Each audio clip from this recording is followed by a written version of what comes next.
21-ci çalışma nizamımıza davam edirik müəllimlər. 21-ci çalışmada gəlin bizə nə deyir? Deyir ki, deməli aşağıdakı reaksiyalardan doğru olanları seçin. Deməli bizə veribdir şüşə. Deməli billur şüşə.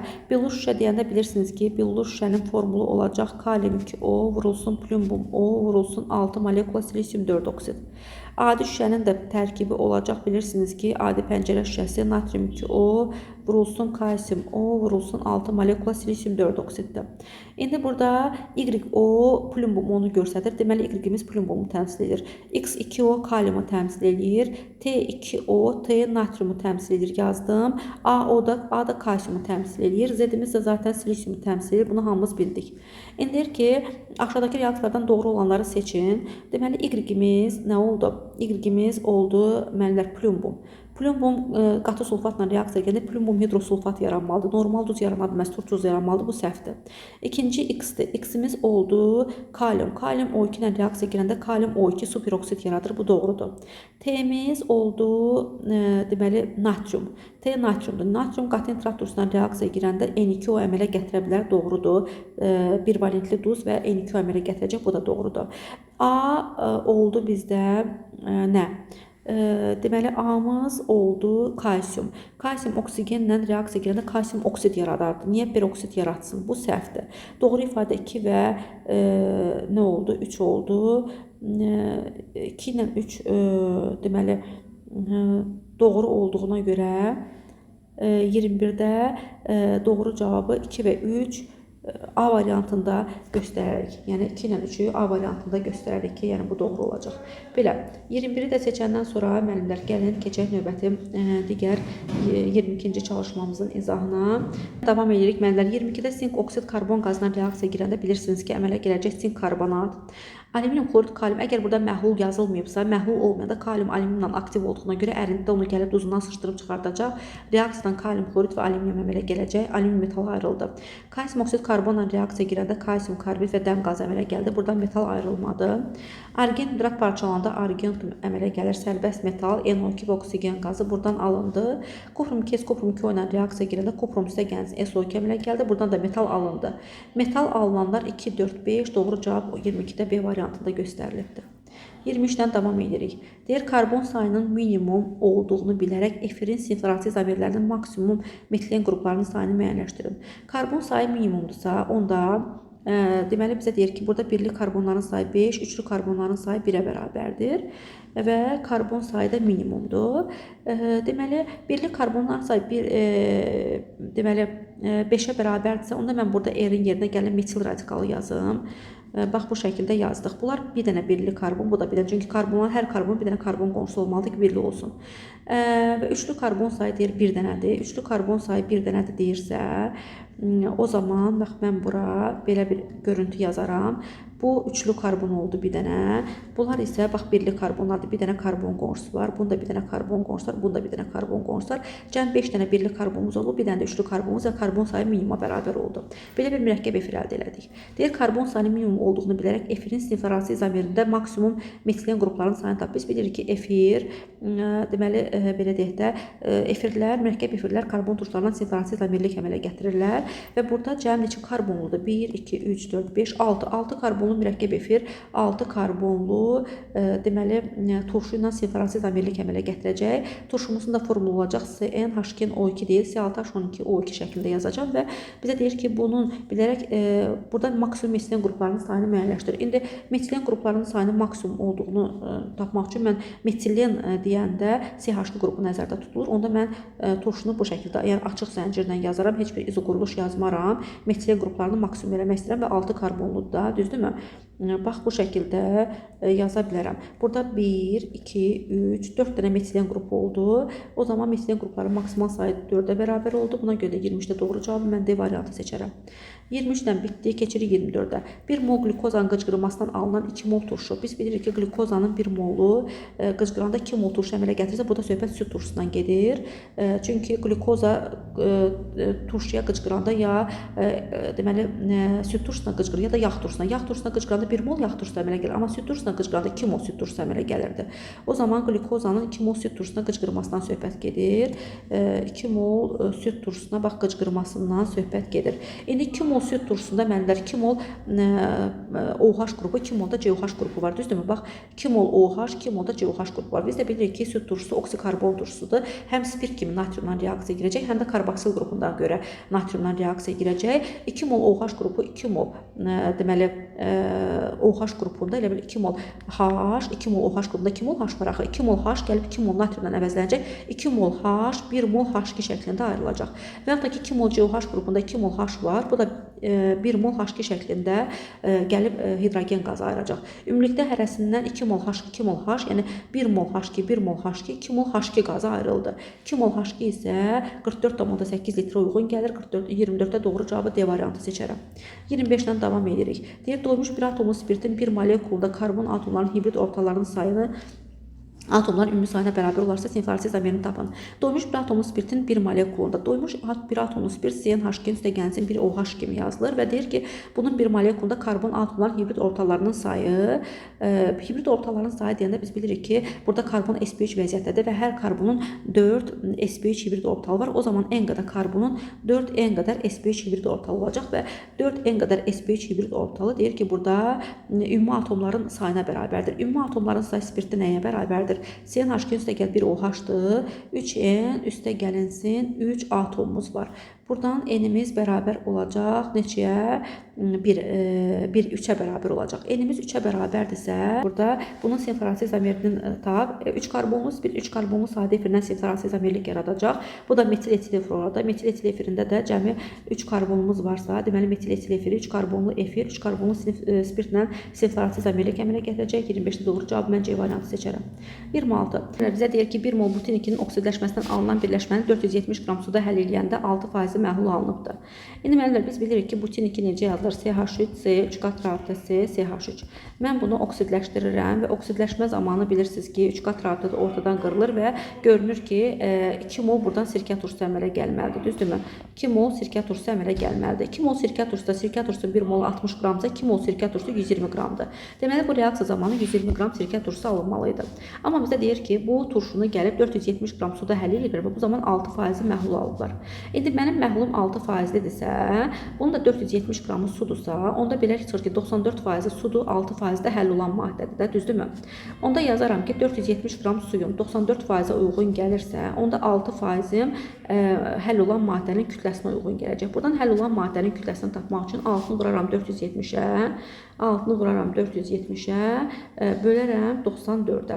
Bu da mənə verəcək 30 qram. Belə çıxır ki, güya buradan 30 qram həll olan maddə yaranıb. Amma əslində 120 qram yaranmalıydı. İndi əgər mənim həll olan maddəm 120 qram yaransaydı, çıxımım 100% olardı. Amma 30 qram həll olan maddə yaransa, deməli, çıxımımız neçə faizə bərabərdir müəllimlər? Bunun üçün 30-u bölürük 120-yə, vururuq 100-ə, bu da edir 25%. Deməli, reaksiyanın çıxımı, yəni məhsulun çıxımı 25%-ə bərabərdir. 26-da doğru cavabı D variantı qəbul edirik. 27-dən davam edirik. 27 də maraqlı məsələdir, müəllimlər, çox maraqlı məsələdir. Necə? Deməli, burada mis sulfat götürülüdür və elektroliz olunur. Burada çox vaxt müəllimlər narahat olurlar ki, necə oldu bu mis sulfatı suda məhlul elektroliz uğradanda hardan ayrıldı ki, hidrogen qazı katodda? Burada katodda hidrogen qazı suyun elektrolizindən ayrılır. Belə ki, mis sulfatı elektroliz uğrayırlar, katodda metal gedir və tam mis sulfat elektroliz uğrayıb bitəndən sonra burada məhlulda su qalır və təkrar suyun elektroliz prosesi həyata keçirilir. Baxın, kuprum SO4-ün suda məhlulunu elektroliz uğradıram. Katodda bu zaman mis metalı ayrılır, kuprum ayrılır, anodda oksigen, məhlulda da bilirsiniz ki, H2SO4 qalır. Əmsallaşdırsaq, suyun qarşısına 2, deməli, yazsaq, suyun qarşısında 2, H2SO4-də 2, kuprum SO4-də 2, kupruma da 2 yazarıq, düzdürmü? Aha, və burada elə bir mis katoda gedəndən sonra təzədən deməli belə çıxır ki, prosesi davam ediblər və proses davam olunandan sonra suyun elektrolizindən katodda təzədən gəlib hidrogen qazı ayrılıbdır. Çünki katodda hidrogen heç vaxt mis sulfatının özündən alınmaz da, deməli, elektroliz prosesini davam ediblər, sonradan təzədən bir də su özü elektroliz uğrayıbdır. Suyun da elektroliz uğratsaq, bilirik ki, 2 mol su elektroliz uğrayıb 2 mol hidrogen, 1 mol da oksigen qazı yarada bilər və reaksiya zamanı deyir ki, 67,2 litr hidrogen qazı alındığını bilərək yaranmış məhlulun kütlə payını müəyyənləşdirin. İndi müəllimlər, biz bilirik ki, deməli, belə deyək də, su deməli elektroliz uğrayanda 2 mol su, yəni 36 qram su elektroliz uğrayanda 44,8 litr hidrogen qazı ayrılır. Burada isə 67,2 litr hidrogen qazı ayrılır. Bu deməli neçə qram suyun elektrolizi deməkdir. Bu 72 qram suyun elektrolizi, daha doğrusu 72 yox, bir dəqiqə, o dəqiqə hesablayaq. 44,8 36, bir dəqiqə 36-nı vurduq 67,2-yə, xisar aparsaq bölürük 44,8-ə. Aha, bu da bizə verəcək hardasa deməli 54 qram su. Yox, 54 qram su verir. Deməli 54 qram su elektroliz uğrayıbdır. İndi əvvəlki məhlulun 584 qram idi müəllimlər. Düzdürmü? 584 qram deməli məhlulum var idi. 584 qram məhlulundan 54 qram deməli su elektrolizə uğradı və bu zaman məhlulun kütləsi qaldı 530 qram. Amma bundan başqa əvvəldə də elektroliz prosesi həyata keçirilir. Baxın, mis sulfat tam elektroliz uğrayıb bitib, sonra keçib suyun elektrolizinə. Deməli 0,5 mol mis sulfat elektroliz uğrayıb və bu zaman 0,5 mol mis sulfatın elektrolizindən deməli uyğun olaraq deməli 0,5 mol sulfat turşusu əmələ gəlib məhlulda, 0,5 mol mis əmələ gəlib, 0,125 mol da oksigen qazı ayrılıbdır. Niyə? Çünki baxın, 2 mis sulfat, 2 mis, 1 oksigen, 2 mol H2SO4 yaradırsa, o zaman uyğun olaraq da 0,5 mol mis sulfat elektroliz uğrayanda uyğun olaraq 0,5 mol mis əmələ gələcək. Misdən 2 dəfə az, yəni 0,25 mol oksigen qazı ayrılacaq anodda və misə uyğun olaraq da 0,5 mol da H2SO4 əmələ gələcək. Düzdürmü müəllimlər? Aha. Və bu zaman gəlin görək məhlulun deməli kütləsi nə qədər azalacaq. Məhluldan 0,5 mol mis keçəcək katoda, 0,25 mol da oksigen gedəcək və bu zaman məhlulun kütləsi 0,5 mol misin kütləsi və 0,25 mol oksigenin kütləsi qədər azalacaq. 0,5-i vururam 64-ə, eləyir 32 qram. Deməli 32 qram mis getdi katoda. 0,25-i vururam 32-yə, bu da eləyir 8 qram. 8 qram da oksigen getdi anoda. Bu zaman 40 qram məhlulun kütləsi azaldı. 530 qram idi məhlul. Bayaq hesaplamışdım ki, suya görə 530 qram azalma var idi. İndi 40 qram da azalma gördüksə, deməli məhlulun kütləsi, son kütləsi 490 qram olubdur. Məhlulda əmələ gələn sulfat turşusu 0,5 mol H2SO4 olub. Bu da 49 qram H2SO4-dür. Deməli belə çıxır ki, mənim son məhlulumun kütləsi 490 qram olub. Son məhlulumda isə 49 qram H2SO4 olub. Onda son məhlulunda həll olan maddənin kütlə payını tapmaq üçün 49-u bölərəm 490-a, vuraram 100%-ə. Bu da mənə verəcək 10%-li məhlul. Deməli son məhlulda həll olan maddənin kütlə payı 10%-ə bərabər olacaq. Doğru cavab 27B variantında əks olunubdur. 28-dən davam edirik. 28 də maraqlı məsələdir. Gəlin görək 28-də bizə nə deyir? Deməli 28-də də deməli 2 mol X, 1 mol Y-dən əmələ gəlmiş tripeptidin nisbi molekul kütləsini hesablayın deyir. Deməli müəllimlər, biz görürük ki, X maddəsi deməli amin turşudur və amin turşunun X maddəsi amin turşunun emiri A-dır. Bilirik ki, 2 mol amin turşudan, yəni 2 mol X-dən 1 mol dipeptid əmələ gələcək. Əlavə olaraq da 1 mol da H2O əmələ gələcək, düzdürmü? Bundan başqa da Y maddəsindən də deməli belə deyək də biz belə yaza bilərik də X-i. 2 mol amin turşu, 2 mol X götürməmişik. Amin turşunun emiri A deyil. Gətirib burada yerinə qoyaq. 2 mol X, yəni 2 vurulsun A deməkdir. Bu bərabər olacaq 1 mol dipeptidin kütləsinə, yəni M üstəgəl 10-a. Üzərinə də gələcək 1 mol suyun kütləsi, yəni 18-i. Aha. Daha sonra Y-ə baxaq. Y maddəsindən də həmçinin nə yaza bilərik? Gəlin burada da A-nı hesablayaq, mənlər rahat olsun bizə. A-mız bərabər olacaq M üstəgəl 28 bölünsün 2-yə. Bunu hesabladıq, dairə alaq, gözümüz görsün. Aha. Növbəti halda bizə deyir ki, Y maddəsi. Y maddəsi üçün də həmçinin 2 mol Y bərabər olacaq 1 mol dipeptid üstə gəlsin 1 mol suya. Y-in emiri verilib M çıxılsın 47 şəklində. O zaman 2 mol Y yazacağım. 2 vurulsun Y-in emirinin yerinə M çıxılsın 47 yazacağım. 2 vurulsun M çıxılsın 47. 2 vurulsun M çıxılsın 47. Bərabər olacaq 1 mol dipeptidin kütləsi, yəni M üstə gəlinsin 38. Burada yazacağım M üstə gəl 38. Üstə gəlinsin 1 mol suyun kütləsi, yəni 18. Düzdürmü? Aha, buradan da tənliyi həll eləsək, mənimlər 2M çıxılsın 94. Baxın bu tənliyə görə 2M çıxılsın 94 bərabər olacaq M üstə gəl 38. O da üstə gəl 18. M üstə gəl 38-dən 18-in cəmi 40. 56 eləyər də. M üstə gəlinsin 56-ya. Buradan da M-imiz bərabər olacaq 150-yə. M-imiz 150-yə bərabər oldu. M-imiz 150-yə bərabər oldusa, gətirib burada yerinə qoysaq, Deməli, x-in emiri A ilə işarə olunmayıb, A-nı tapa bilərik də. 150-nin üzərinə 28 gələcəm, böləcəm 2-yə. 150-nin üzərinə 28 gəlsəm, eləcək 178. 178-i də 2-yə bölsəm, eləcək 89. Deməli, x-in ayrı A ilə işarə olunmayıb, A-mız 89-a bərabərmiş. Müəllimə, gətirdim, burada yerinə qoydum. A-mız 89-a bərabərdir. A-mız 89-a bərabərdirsə, o zaman y-imiz nəyə bərabər olacaq müəllimlər? Deməli, gəlin baxaq. Deməli, belə deyək də, qələm götürək də. Deməli, qara qələm götürək. Burada da baxın, bu işarə var. Bax, buradan deməli, belə deyək də, bunun dipeptidinin kütləsi, yəni x-dan əmələ gələn dipeptidin kütləsi m üstə gəlinsin 10-a bərabər idi də, düzdürmü? M üstə gəlinsin 10, bax bu tənliyə görə bərabərdir. 2 mol amin turşunun kütləsi çıxılsın 18. Yəni 2 vurulsun 89 çıxılsın 18-ə bərabərdir. 2-ni 89-a, m üstə gəlinsin 10-muz bərabərdir. 2 vurulsun 89 çıxılsın 18. 2-ni vuracam 89-a, eləcək 178. 178-dən də 18 çıxsaq 160. 160-dan da 10 çıxsaq, m-imiz bərabər oldu 50-yə. Daha doğrusu m-imiz bərabər oldu 150-yə. M-imiz 150-yə bərabərsə, 150-dən də 147 çıxsaq, y-in emirini hesablayarıq da. 150-dən də çıxarıq 47-ni, 150-dən də 47-ni çıxsaq, elədi 103. Deməli, y-in də emiri 103-ə bərabərdir. İndi y-in emirini 103, x-in də emirini 89 tapdıq. Baxın, gətirək yazaq yuxarısına. Buna 89 yazdıq, buna da 103 yazacaq. İndi deyir ki, bunlardan əmələ gələn tripeptidin nisbi molekul kütləsini tap. İndi biz bilirik ki, 3 mol amin turşudan 1 mol tripeptid, 2 mol da su əmələ gəlir. İndi 3 mol amin turşu götürmək üçün mən 2 mol x götürəcəm, yəni 2 vurulsun 89 götürəcəm. Üzərinə gələcəm 1 mol y, yəni 1 vurulsun 103. Buradan da çıxacam 2 mol suyun kütləsini, yəni 36 qramı.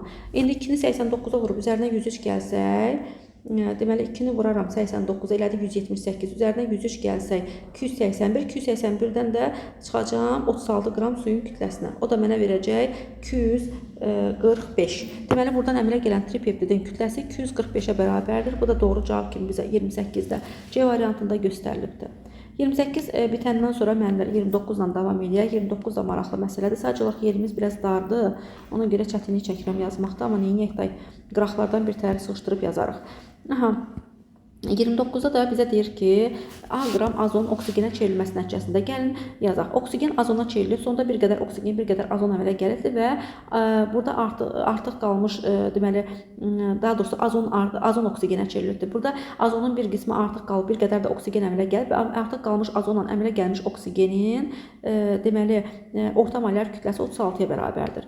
İndi artıq qalmış azon, əmələ gəlmiş oksigeni yazdıq və bunların orta molar kütləsi 36-ya bərabərdir. Azonumuz 48, oksigenimiz 32 isə bunların ikisinin ortasında orta molar kütlə 36-nı yazdım. Daha sonra böyükdən kiçik çıxıb əks tərəfdə yazacağım. 48-dən 36-nı çıxdıq verdi bizə deməli 12, 36-dan da 12-ni çıxdıq verdi bizə 4. İxtisar aparsaq müəllimlər x-in 3x-a nisbəti. Yəni başa düşdük ki 3x mol oksigen, x mol da azon oldu son qaz qarışığının içərisində.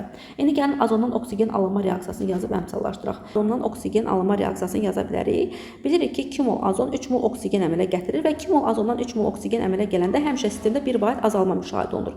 2 qaz 3 qaza çevrilir. Sistemdə həmişə 1 vahid azalma daha doğrusu artım müşahidə olunur, üzr istəyirəm. 2 mol azon 3 mol oksigenə çevriləndə üzr istəyirəm. 1 mol artım müşahidə olunur. Və 1 mol artım müşahidə olunanda həmişə 3 mol oksigen əmələ gəlir. İndi gəlin görək nə qədər artım müşahidə olunur. 6 mol artım müşahidə olunur. İndi burada 6 mol artım olub. 6 mol artım zamanı nə qədər deməli oksigen əmələ gələcək? 6 mol artım zamanı 18 mol oksigen əmələ gələcək. Deməli sonda 18 mol oksigen əmələ gəlib.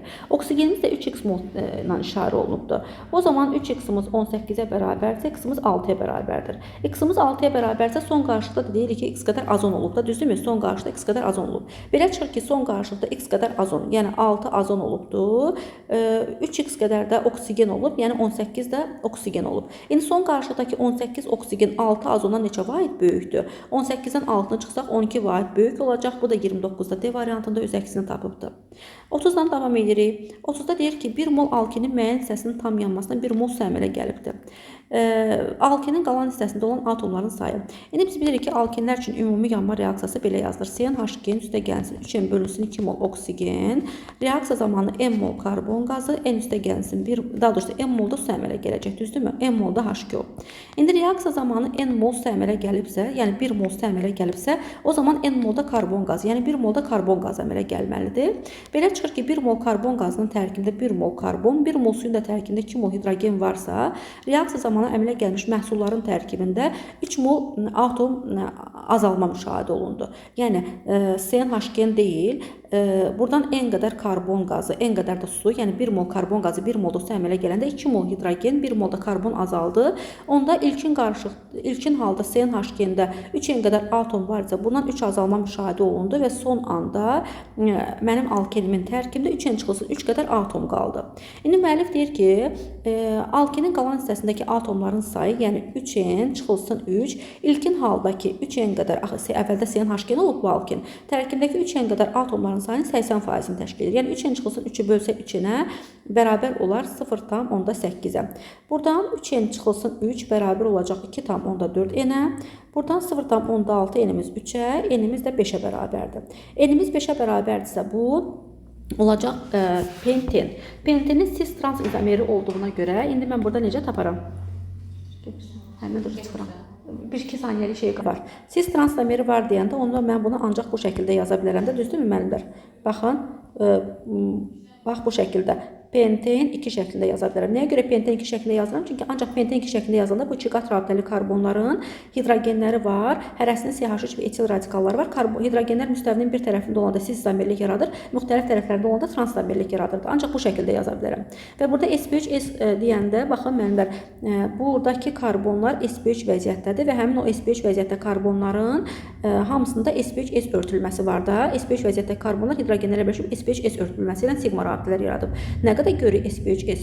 3, 3, 6, 2, 8 dənə sp3s qapanması gördük və sp3s orbitalarının qapanmasından cavab olacaq 8. Doğru cavabı 30-da da mən C variantı şəklində vurğulayaram. Belə. Nizamımıza davam edirik. 31-də bizə deyir ki, alkilaminin 0,5 molunun tam yanmasından alınan qazların kütlələrinin fərqi başlanğıc alkilaminin nisbi molekul kütləsinə bərabərdir. Deməli, bizə alkilamin verib müəllimlər CnH2n üstə gəl 1 NH2. Bunun üzərinə oksigen gəlirik. Reaksiya zamanı deməli sol tərəfdə n qədər karbon var, sağda n qədər karbon qaz əmələ gələcək. Sol tərəfdə 1 mol azot var, onda 0,5 mol N2 əmələ gələcək. Əlavə olaraq da reaksiya zamanı su əmələ gəlir, H2 əmələ gəlir və biz baxırıq nəyə? CnH2 üstə gəl 1 NH2 formullu alkilamində 2 üstə gəlsin 3 hidrogen var. 2 üstə gəl 3 hidrogeni mən suyun qarşısında necə yazaram? N üstə gəl 1,5 H2O yazsam, bu 2 üstə gəlsin 3 hidrogen deməkdir. Oksigenlərə baxsaq, sağda 2, bir də N üstə gəl 1,5, ümumilikdə 3 üstə gəlsin 1,5 mol oksigen var. Mən bunu sol tərəfdə necə yazaram? 3 üstə gəlsin 1,5 bölünsün 2 şəklində yazaram ki, oksigenin əmsalını 3,3, daha doğrusu 3 üstə gəl 1,5-ə tamamlaya bilim. Nəysə, əmsallaşdırmanı yerinə yetirdim. İndi mənə deyir ki, alkilamindən 0,5 mol götür və deyir ki, alkilaminin 0,5 molunun tam yanmasından alınan qazların kütlələri fərqi başlanğıc alkilaminin nisbi molekul kütləsinə bərabərdir. İndi mən əgər 1 mol alkilamindən n mol karbon qazı əldə edirəmsə, o zaman 0,5 moldan da, yəni bax 1 mol alkilamindən n mol karbon qazı əldə edirəmsə, 0,5 moldan da 0,5 deməli n mol karbon qazı əldə edirəm. Bu da kütlə olaraq 0,5 vurulsun 44, başqa cür desək 22 n qramdır. Bundan başqa 1 mol alkilamindən 0,5 n mol azot əmələ gəlirsə, 0,5-dən də bunun yarısı qədər, yəni 0,125 mol N2 əmələ gələcək. 0,125 mol N2-nin də kütləsi 0,125 vurulsun 28, yəni 7 qrama bərabərdir. O zaman 22 N deməli üzərinə gəlsəm mən, deməli deyir 0,5 molun yanmasından alınan qazların kütlələri fərqi, yəni daha doğrusu kütlələr fərqi 22 N-dən 7 qram azotun kütləsini çıxsam mənə verəcək ilkin alkilaminin emerini. Alkilaminin emeri deyəndə, yəni 1 molunun kütləsi nəzərdə tutulur. Bu da 14 N üstə gəlsin 17 qramdır. Yəni 22 N çıxılsın 7-dən 14 N üstə gəlinsin deməli 14 N üstə gəl 17 qramdır da. Düzdürmü? 14 N üstə gəlsin 17-yə, yəni 22 N çıxılsın 7-dən 22 N-dən 7-ni çıxsam Bu mənə verər ilkin alkil aminin nisbi molekul kütləsini, yəni 14N üstəgəlsin 17-ni. Belə bir tənlik əldə elədik. İndi bu tənliyə görə 22N-dən 14N-i çıxsaq, bizə verəcək 8N. 8N bərabər olacaq 17-dən 7-nin cəmi, yəni 24-ə. Buradan N-imiz bərabər olacaq 3-ə. N-imizi 3 tapdıq, müəyyənləşdirdik ki, bu alkil aminin tərkibində 3 karbon mövcuddur. İndi alkil amin molekulunda 3 karbon mövcuddursa, bizə deyir ki, deməli, alkil amin molekulda polyar kovalent rabitələrin sayı maksimumdur. Polyar kovalent rabitə sayı deyəndə karbon, hidrogen, karbon, azot arasındakı rabitələrin sayı nəzərdə tutulur və mən bunu üçlü alkil amin kimi yazmalıyam. Niyə? Çünki əgər mən bunu, bax, tutalım ki, propil amin kimi yazsam, məsəl üçün deyirəm, tutalım ki, propil amin kimi yazsam, 3 karbonludur da, onda burada qeyri-polyar kovalent rabitə görəcəyik. Amma mən polyar kovalent rabitələrin sayını maksimuma çatdırıramsa, onda mən bunu üçlü amin kimi yazacağam. Baxın, CH3, N, CH3, CH3. Belə olan təqdirdə polyar kovalent rabitələrin sayı maksimuma çatır. Bax, heç ümumiyyətlə qeyri-polyar kovalent rabitə görmədik. Bütün rabitələr hamısı maksimal şəkildə polyar kovalent rabitələr olacaq. Yəni, burada heç ümumiyyətlə qeyri-polyar kovalent rabitə yoxdur. İndi bu alkil amini müəyyənləşdir deyəndə bu olacaq trimetil amin. Trimetil amin bizə D variantında göstərilibdir. 31 bitəndən sonra 32-ci çalışma nizamımıza davam edirik. Deyir, ABC arasında münasibəti müəyyənləşdirin. Deməli, bizə nə verib müəllimlər? Veribdir təbii alibastır. Alibastır bilirik ki, təbii gipsdən əldə olunur. Belə ki, təbii gipsin 150-80 dərəcə, yəni 180 dərəcəyə qədər də belə deyək, qızdırılması nəticəsində təbii gipsdən alibastır alınır. Alibastırın formulu olacaq kalsium SO4, 2 dənə vurulsun 1 mol H2O. 1 mol H2O və kristallaşma suyunun mol miqdarı 1 mola bərabərdir. Aha, yəni X-imiz bərabərdir 1 mola. İndi bizə deyir ki, daha doğrusu X-imiz 1 mola bərabər hələ deməyək. Sadəcə olaraq kristallaşma suyu bunun 1 molunda, yəni 1 mol alibastır götürsəm, bunun 1 mol suyu var. Hələ ki, bunu nəzərimdə saxlamışam. Mirabiliyet natrium sulfat vurulsun 10 H2O-dur. Yazıram bunun formulu natrium KSO4 vurulsun 10 H2O və biz bilirik ki, mirabiliyetin 1 molunda 10 mol su var. Bunu da nəzərimdə saxladım. O ki, qaldı təbii gipsə, təbii gipsin formulu kalsium SO4 vurulsun 2 mol H2O-dur. Yəni, təbii gipsin 1 molunda 2 mol su mövcuddur. İndi bizə deyir ki, bunların hamısında kristallaşma suları bir-birinə bərabərdir. Belə olan təqdirdə müəllimlər, həmişə mən demişəm ki, eyni qədər mol miqdarda su, eyni mol miqdarda kütləli, hər hansı bir maddə, hər hansı bir maddənin eyni kütləli başqa maddələr verilib, deyir ki, bunları eyni kütləyə gətir və s. Yəni, eyni mol, eyni kütlə, eyni və s. bu cümlələri görəndə və yaxud da ki, hamısından x mol verib, x kütlə veribdir, nə bilim, y qram verib və s. Belə olanda azı çoxa çatdırmaq prinsipindən istifadə edirik. Bu nə deməkdir? Ən çox olan su hardadır? Mirabilitdə. 10 mol su, düzdürmü? 1 mol mirabilitin tərkibində 10 mol su var. Onda belə çıxır ki, mən 1 mol mirabilit götürərəm, yəni B-ni 1 qəbul edərəm, 1 mol mirabilitdə 10 mol su görərəm. O zaman mən alibastırın 1 molda 1 mol su görürəmsə, indi belə deyək də 10 mol, axı biz x-i 10 qəbul elədik, deyək ki, x-imiz 10-a bərabərdir və 1 mol mirabilit götürmüşəm və 1 mol mirabilitin tərkibində 10 mol suyum var. O zaman mirabilitin mol miqdarını 1 mol götürdüm. İndi hamısında 10 mol suya çatdırmaq üçün neyirəm? Alibastırın 1 molunda 1 mol su var. İndi mən alibastırın suyunu 10 mola çatdırmaq üçün neyirəm? 10 mol alibastır götürərəm ki, 10 mol alibastırda 10 mol su olsun. O zaman A-mız da 10-a bərabər olar. O ki, qaldı təbii gips. Təbii gipsin 1 molda 2 mol su varsa, mən onun kristallaşma suyunu ona çatdırmaq üçün 5 mol təbii gips götürərəm ki, 5-i 2-yə vuranda 10 mol su əldə etmiş olum. Onda C-ni də bərabər eləyərəm 5 mola və 5 mol təbii gipsin tərkibində 10 mol su olduğunu müəyyənləşdirərəm. Belə. İndi A bərabərdir 10, B bərabərdir 1, C bərabərdir 5 aslığı əldə elədim. İndi bunlar arasında necə münasibət quraram? A bərabərdir 2C, o da bərabərdir 10B-yə. Niyə? A-mız 10-dur, yazdım. O bərabərdir 2C-yə. C-miz 5-dir, 2-ni 5-ə vursaq 10 eləyəcək. O da bərabərdir 10B-yə. 10 vurulsun 1-ə. Yəni, A bərabərdir 2C, o da bərabərdir 10B. A bərabərdir 2C, o da bərabərdir 10B. Doğru cavab kimi bizə B variantında göstərilibdir. O sözlə davam edirik. Deyir, verilmiş reaksiya əsasən aşağıdakı reaksiyalardan hansıların getməsi mümkündür? Aha, indi biz bilirik ki, kuprum 2S oksigenlə reaksiya girəndə kuprum 2O və kuprum və SO2 əmələ gəlir, düzdürmü? Daha sonra kuprum 2S-in üzərinə X maddəsi, onda belə çıxır ki, X-imiz kuprum 2O-dur, Y-imiz də SO2-dir ki, Y-imiz də SO2-dir ki, sonra kuprum 2S-lə deməli X maddəsi, yəni kuprum 2O reaksiyaya giribdir. Kuprum 2O reaksiyaya girib, reaksiya zamanı kuprum və SO2 əldə eləmişik. Yəni Y-imiz zaten SO2-dir, onda Z-imiz kuprum olacaq. X-imizi kuprum 2O qəbul edərik. Baxın, kənardan yazaq. X-imizi kuprum 2O qəbul elədik. Y-imiz olacaq SO2 onda Kuprum K-sin üzərinə X, yəni kuprum K gələndə Z maddəsi kuprum əldə edirik, bir də Y maddəsi SO2-ni əldə eləmiş oluruq. İndi deyir ki, hansı reaksiyaların getməsi mümkündür? X-imiz nə oldu? Kuprum K. Kuprum K əsasi oksiddir və əsasi oksidlər təbii ki, turşlarla reaksiya girər. Deməli, birinci reaksiya getməsi mümkündür. Daha sonra Z-imiz nədir? Mis. Mis H-xlorla necə getsin reaksiya? Mis hidrogendən sağda yerləşir, pozitiv metal olduğuna görə H-xlordan gəlib hidrogeni ayıra bilməyəcək. 3. Z maddəsi. Z maddəsi misdir. Mis dorin traktorusuna gedə bilmir? Bəli, pozitiv metallar dorin traktorusuna reaksiya gedə bilərlər. Üçüncü ifadə doğrudur. 4-ə baxırıq. X kuprum K-dir. Kuprum K əsasi oksiddir. Kalium OH-la necə getsin reaksiya? Əsasi oksidlər qələvlərlə getməzlər. O ki qaldı 5-ə. Y-imiz oldu SO2. SO2 turşu oksiddir. Turşu oksidləri qələvlərlə reaksiya girib duz əmələ gətirə bilərlər. Deməli 5 də doğrudur. Doğru olanlar 1, 3, 5 A variantında öz əksini tapıbdır. 34 ilə davam edirik. Deyir ki, reaksiya daxil olan maddələr MY böyükdür, MX-dən o da böyükdür, MZ olarsa B çıxılsın A fərqini müəyyən edin. İndi biz bilirik ki, maqnezium hidroksid HCl-SO4 ilə reaksiya girəndə bir neçə duz əmələ gətirə bilər. Bunlardan birincisi normal duz maqnezium SO4-dür. İkincisi turş duz maqnezium hidrosulfatdır. Maqnezium HSO4 2-dir. Daha sərgəli yazaq. Maqnezium HSO4 2-dir. Bir də əsasi oksid maqnezium OH 2SO4-dür. İndi bunların kütlələrini müqayisə eləsək, bilirik ki, ən yüksək kütlə maqnezium hidrosulfata məxsus olacaq və bizə deyir ki, ən yüksək kütlə Y-ə məxsusdur. Onda Y maqnezium hidrosulfat götürək. Daha sonra orta kütlə maqnezium hidroksisulfata aid olacaq. Maqnezium OH SO4-ə. Təbii ki, maqnezium hidroksisulfat deməli maqnezium hidrosulfatdan biraz az kütləyə malikdir. Onda bunu X qəbul edək. Ən az kütlə təbii ki, maqnezium SO4 olacaq. O zaman Z maddəsi kimi də maqnezium SO4-ü götürərik. Və bizə deyir ki, biz indi burada nə görürük mənlər? Deyir ki, deməli B çıxılsın, A fərqini hesablayın. İndi biz gördük ki, X maddəsini təmsil edən maqnezium hidroksisulfatdır.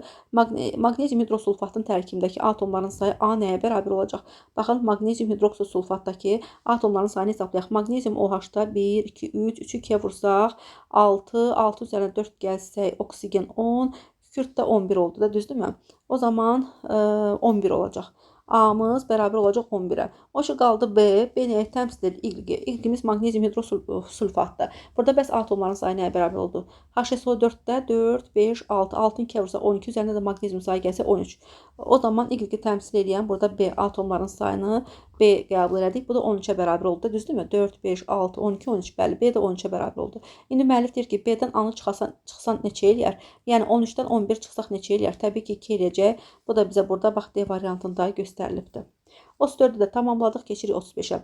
Sadə efir molekulunda atomların ümumi sayını müəyyənləşdirin. Deməli, bizə verib hər hansı bir sadə efir. Mənimlə bilirsiniz ki, sadə efirlər üçün ümumi formul CnH2 üstəgəlsin 2 oldu. Niyə? Çünki spirtlərdən sinflərarası izomerlik yaradır. Zaten spirtlərin formullarını bilməklə sadə efirlərin formulunu avtomatik öyrənəcək bilmiş olacaqsınız. Və deyir ki, sadə efirdə karbon hidrogen rabitələrinin sayı A üstəgəl 8-dir. Bilirsiniz ki, sadə efirlərdə bütün hidrogenlər hamısı karbona birləşmiş vəziyyətdədir. Nə qədər hidrogen varsa, hamısı karbona birləşmiş vəziyyətdədir. O zaman karbon hidrogen rabitələrinin sayı, yəni A üstəgəl 8 əslində bərabər olacaq 2n üstəgəlsin 2-yə. Və qeyri-polyar kovalent rabitələrin sayı karbon sayından 2 vahid əksikdir. Sadə efirlərdə bu bir qaydadır. Qeyri-polyar kovalent rabitələrin sayı normalda alifatik birləşmələrdə karbon sayından 1 vahid əksik olur, amma bunlarda oksigen körpüsü olduğuna görə efirlərdə, yəni karbon arasında qeyri-polyar rabitələrin sayı, qeyri-polyar kovalent rabitələrin sayı karbon sayından 2 vahid əksik olacaq. O zaman N çıxılsın 2, karbon sayından 2 vahid çıxmaqla biz polyar kovalent rabitələrin sayı A çıxılsın 2-ni hesaplamış oluruq. Buradan N-imiz zaten A-ya bərabərdir. Gətirib yerinə qoyanda mənimlər nə tapacağıq? Gətirib yerinə qoysaq, deməli, ya N bərabərdir A, ya A bərabərdir N, yəni fərq yoxdur. Yəni harda istəsəz gətirib qoyub yerinə qoya bilərsiniz. Məsəl üçün N-imiz A-ya bərabərdirsə, o zaman A-mız N-dir də, yəni burada. Gətirib yerinə qoysaq N üstə gəl 8 bərabərdir 2, N üstə gəlsin 2-yə, N-imiz bərabərdir 6-ya. N-imiz 6-ya bərabərsə bu C6H12 o deməli sadə efiridir. Hansı sadə efir oldu? Daha sərgəli yazaq. C6H12 o sadə efiri oldu. Daha doğrusu C6H14 üzr istəyirəm. C6H14 daha doğrusu formula əsasən 2-də gəlməli yaxı üzrlü hesabını unutdum. Nəysə C6H14 o oldu. İndi bizə nə deyir burada? Sadə efir molekulunda olan ümumi atom. Heç nə, ümumi atomların sayını hesablayaq. 14 hidrogen 6 karbon oldu. 20, 20-nin üzərinə 1 gəlsə 21 atomumuz oldu. Doğru cavab 35-də B variantında əks olunubdur. 35-də bitirəndən sonra keçirik 36-cı çalışmamızın izahına. Deyir, doymuş bir əsaslı karbon turşunun anhidridinin 1 molu 198 qram suda həll olunur. Biz bilirik ki, müəllimlər 2 mol turşudan həmişə 1 mol anhidrid əldə olunur, 1 mol da su əldə olunur. Düzdürmü? Aha, 2 mol turşunu götürürük. 2 mol turşu elə bir molekulun daxilindən dehidratlaşır. 1 mol anhidrid və 1 mol da su əmələ gətirir. Bu bir qaydadır.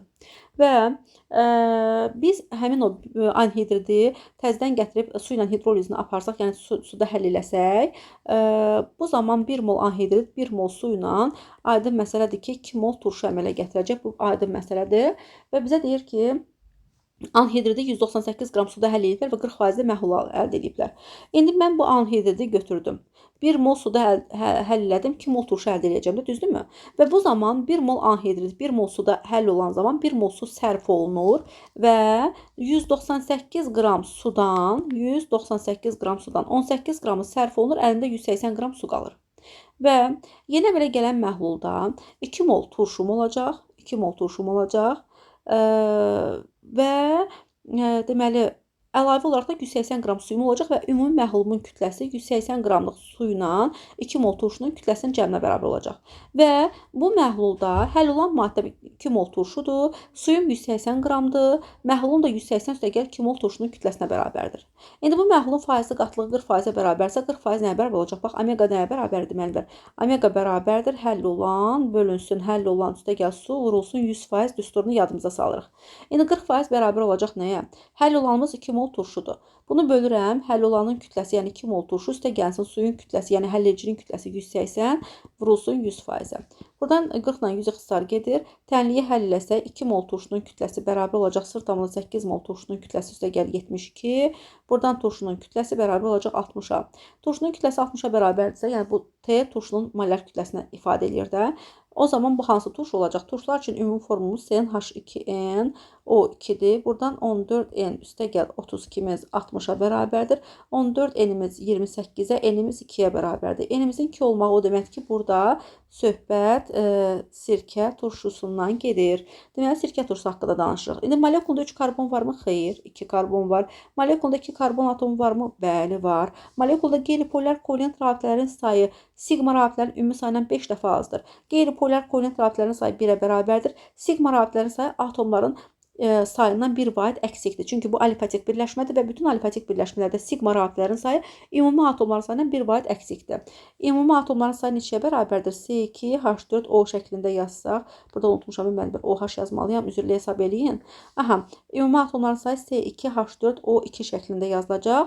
4-ün üzərinə 2 gəlsək 6, deməli 6-nın da üzərinə 2 gəlsək 6, 7, 8. 8 atomumuz var. 8-dən 1 çıxsaq 7 sigmamız olacaq. Bax, sübut edə bilərik. CH3-də 3 dənə sigma. Karbon-karbon arasında bir dənə də sigma oldu. Oldu 4 dənə. Burada 5, burada 6, burada 7. Gördünüz mü? Atom sayı 8 isə 8-dən 1 çıxmaqla 7 sigma gördük. İndi 7 sigma bir qeyri-polyar kovalent rabitədən neçə dəfə azdır? 7 dəfə azdır da. Necə ola bilər ki, 5 dəfə az olsun? Deməli, bu ifadə yanlış qəbul olunacaq. Növbəti halda deyir ki, sinxroniz əməllik əmələ gətirən ən az karbonu olan turşudur. Bilirik ki, sadə efirlər, daha doğrusu karbon turşuları daha doğrusu mürəkkəb efirlərlə sinxroniz əməllik yaradır. Və qarışqa turşusu bir karbonlu olduğuna görə onun sinxroniz əməli yoxdur. Amma sirkə turşusu 2 karbonlu turşudur və o 2 karbonlu mürəkkəb efirdən, yəni qarışqa turşusunun metil spirtdən əmələ gətirdiyi mürəkkəb efirdən təbii ki, sinxroniz əməllik yaradır. Deməli, həqiqətən sinxroniz əməllik əmələ gətirə bilər. Uyğun olaraq 2 ilə 4-ün qarşısına müsbət işarəsi qoyduq. Bizdən nəyi soruşurdu? Hansı ifadələr doğrudur? 2 və 4 doğru olacaq. O zaman 2 ilə 4 doğru olduğuna görə mən 36 variantını seçərəm. Müəllimlər, bilirsiniz ki, kalium nitratın parçalanmasından kalium nitrit 0,5 mol oksigen yaranır. Civə nitratın parçalanma reaksiyasını yazsaq, hidrargium NO3 2 dəfə parçalandı. Sərbəst hidrargium NO2 və 2 mol NO2 və 1 mol da oksigen qazı yarandı. Aydın məsələdir ki, sink nitratın da parçalanmasından sink NO3 2 dəfə parçalandı. Əmələ gətirdi sink oksid 2 mol NO2 və 0,5 mol oksigen qazı. Reaksiya zamanı deyir, cəm 2 mol metal əmələ gəlib. Buradan da ancaq əmələ gələn metal civə ola bilər. Deməli, 2 mol civə reaksiya zamanı yaranıb. 2 mol civənin yaranması üçün 2 mol civə nitrat götürməliyik və bu zaman 4 mol NO2 əmələ gələr və uyğun olaraq da 2 mol da oksigen qazı yaranır. Düzdürmü müəllimlər? Aha, elə bil əmsalları 2 dəfə artırdım da, çünki əgər 2 mol civə yaranırsa, onda 2 mol civə nitrat, 2 mol civə, 4 mol NO2, 2 mol da oksigen qazı yaranır. Reaksiyalar zamanı cəmi 6 mol NO2 əmələ gəlibsə, onun bu NO2-nin əgər 4 molunu civə nitrat yaradırsa, onda yerdə qalan 2 mol NO2 də bizə sink nitratın parçalanmasından qalacaq. Onda belə çıxır ki, bu reaksiyalar zamanı 1 mol sink nitrat götürmüşük. Bunun parçalanmasından 1 mol sink oksid, 2 mol NO2 sırtamında 5 mol da oksigen yaranıbdır.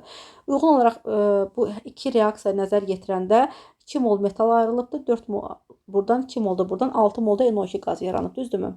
İndi reaksiyalar zamanı cəmi 3 mol oksigen yaranıbsa, bu 3 mol oksigenin 2 molunu civə nitratdan yaranıb, 0,5 molu da sink nitratdan yaranıbsa, onda belə çıxır ki, yerdə qalan 0,5 mol oksigen üçün biz 1 mol kalium nitrat götürüb parçalamışıq. Ki, bu da 0,5 mol əlavə olaraq oksigen yaradıb.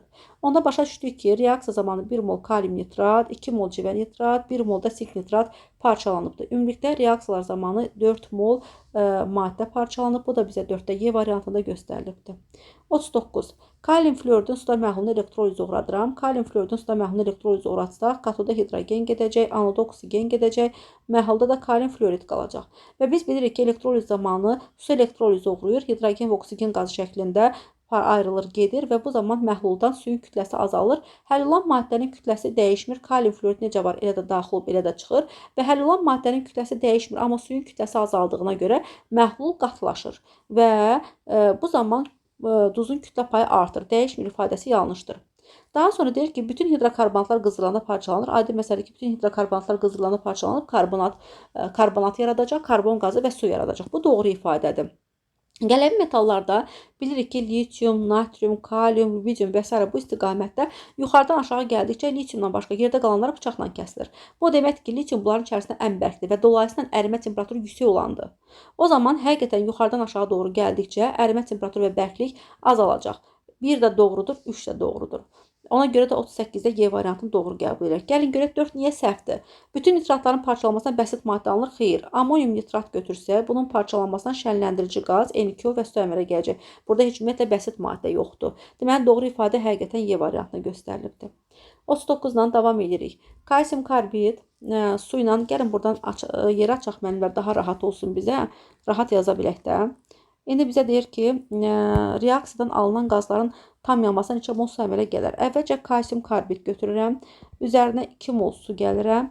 Reaksiya zamanı 1 mol kalsium OH2 əldə edirəm və 1 mol da C2H2 asetilin əldə edirəm.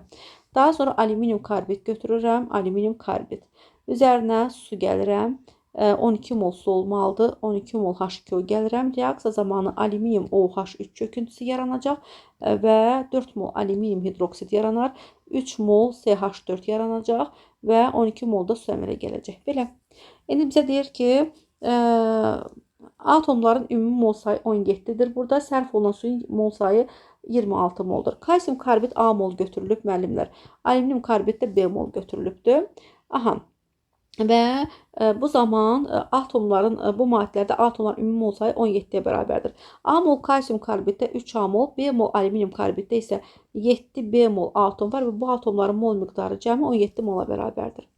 Reaksiya üçün birinci reaksiyaya A mol kalsium karbid 2A mol su, B mol alüminium karbid isə 12B mol su sərf edəcək. O zaman birinci reaksiyaya 2A mol, ikinci reaksiyaya 12B mol su sərf olunanda ümumilikdə bu reaksiyalar üçün 26 mol su sərf olunacaq. Belə bir sistem tənliyə keçid elədik. Biz tənliyi həll eləsək 2A bərabər olacaq 26 çıxılsın 12B-yə. Buradan da hər tərəfini 2-yə bölsək A-mız bərabər olacaq 13 çıxılsın 6B-yə. Deməli, A bərabərdir 13 çıxılsın 6B aslığı əldə elədik. Bunu da haşiyalaq gözümüz görsün, bizə lazım olacaq. İndi bizə deyir ki, deməli, reaksiyadan alınan qazların tam yanmasına neçə mol su almaq olar? Aha. A-mız bərabər oldu 13 çıxılsın 3B-yə. A-mız 13 çıxılsın 3B-yə bərabərsə, gətirib bax, hansısa birində yerinə qoyub hesablama apara bilərik. Bax, burada gətirək yerinə qoyaq da. Düzdürmü? Deməli, burada yerinə qoysaq, 3A üstə gəl 7B bərabər 17 tənliyi var ha. Bax, orada gəlin yerinə qoyaq. 3 vurulsun. A-nın yerinə nə yazaq? bir dəqiqə müəllimlər, bunu biraz tündləşdirək. 3 yazaq. A-nın yerinə nə yazacağıq? 13 çıxılsın 6B. Bunu da üzərinə 7B gələndə, bərabər olur 17-yə. 3-ü 13-ə vursaq, bizə verəcək 39. Çıxılsın 6B-ni 3-ə vursaq 18B. Üzərinə də 7B gələndə bərabər olur 17-yə. Daha sonra tənliyi həll eləsək, deməli 11B-miz bərabər olar 22-yə.